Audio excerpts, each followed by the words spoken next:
Let's go to a very large exhibition, the annual Royal Ulster Academy art exhibition in Belfast. It's at the Ulster Museum, which is right by Queen's University. We're going to be saying hello to the statue of Kelvin, the guy who made so much possible through the transatlantic cables between America and UK, the transfer of signals long distance, which is part of the reason we can communicate so far apart today. Walking through the fallen autumn leaves to the Ulster Museum. Sorry that it's a wee bit overcast and rainy looking. The old part, built in the 1920s. The other extension is obviously different, built in the 1960s, a key example of brutalism, or to put it in other words, it looks like a Jenga game halfway through. The Royal Ulster Academy of Arts 2025 annual exhibition, a huge amount of art, but it's on display for several months until January 2026. Something not to be overwhelmed by, to just start, go early, go often, pop in, have a look at some art. And this is a carpet picture with texture. And also there's a selection from the Crafts Council of Northern Ireland.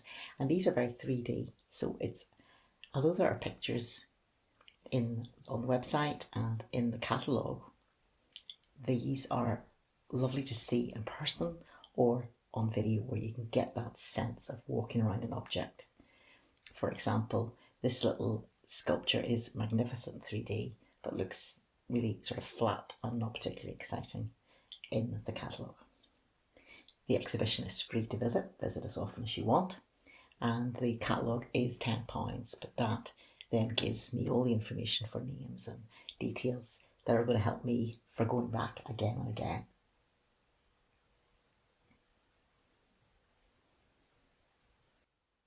It's basically one large space with 3 kind of rooms set apart.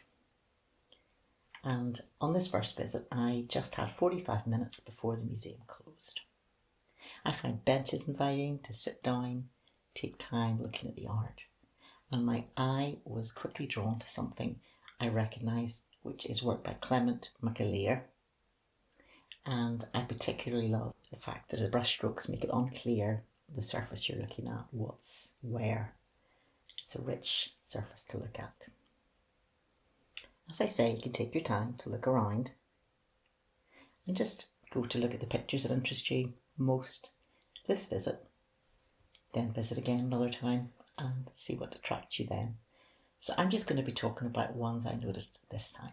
This is Sarah Majuri, and that's because I recognise her work from visiting the watercolour exhibition, where she was an artist sitting, doing painting and interacting and chatting with people.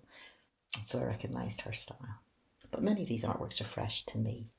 And the texture visiting, you can see how much, what depth and texture there is in this painting, whereas a flat photograph won't give that to you.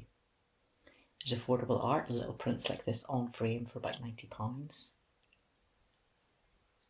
And really, if you've ever tried getting some paints, buying a canvas, and then trying to paint something, you begin to realise how expensive it truly is.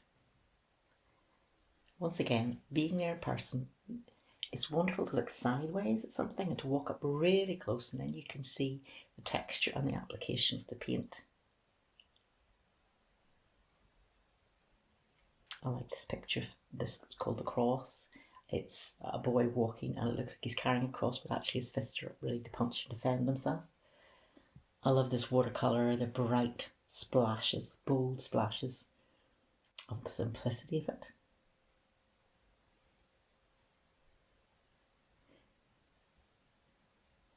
And a sense, the bright colours, the room being different. My attention is attracted to that picture of the fish. I'll come back to it. But also there's a picture that is of a famous poet who passed away this year. He was also very much associated with the arts, Michael Longley. And the quote that he said, "If I knew where poetry came from, I'd go there." And I actually made a recording of a poem. There's a tribute by his daughter in the catalogue, and she writes a poem that he wrote on his granddaughter's making a little model for school for homework. So I presented that as my little video for Poetry Thursday this week. Here's the picture of the fish that just so entranced me. The colours are so vibrant and bright. It's a huge, confident picture. And this is the sort of thing, again, you see in person, whereas even in a book or a catalogue, when they give the measurements, it's not the same immediate sense of size. I also love the multicoloured pattern, almost abstract in this picture, and another similar one in a quieter palette by the same artist. Those are my favourite things from this year's exhibition. Also, this wonderful picture showing people splashing in water. It's very evocative, isn't it? If you imagine that hung up in a bathroom and how it would make you feel summery.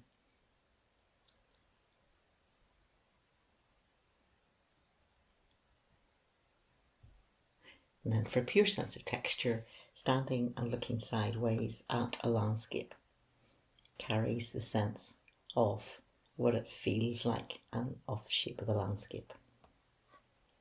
Just passing by a picture of a cafe into the final room, it just gives you that wonderful sense of everyday life halted, which is partly what portrait is doing for you, and also still life.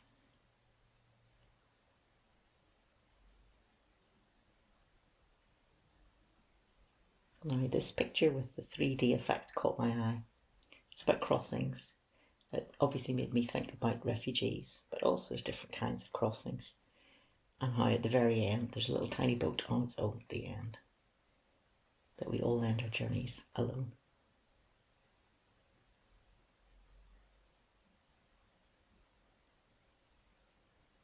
So I hope you've enjoyed this voyage around the exhibition today, and that you'll come often and visit often and not be put off by large exhibitions. These ones that capture what art is going on nationally, what's being produced nationally, tend to be free, and they tend to be for several months, quite a long run, so that you have the chance to keep coming back and looking and enjoying, hopefully. Bye for now.